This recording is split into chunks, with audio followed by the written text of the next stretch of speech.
Black Forest ham.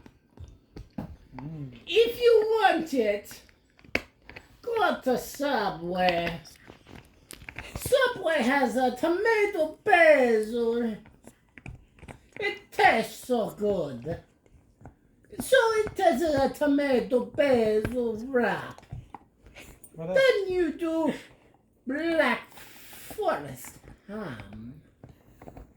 From the Black Forest ham, you go to the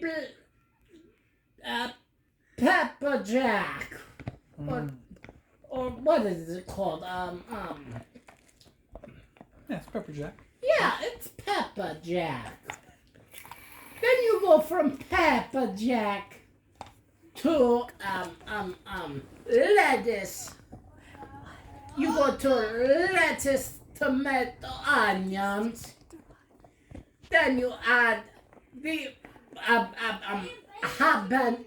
the jalapeno.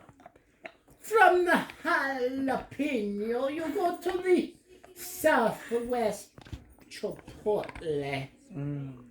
From the Chipotle, you go to the honey mustard.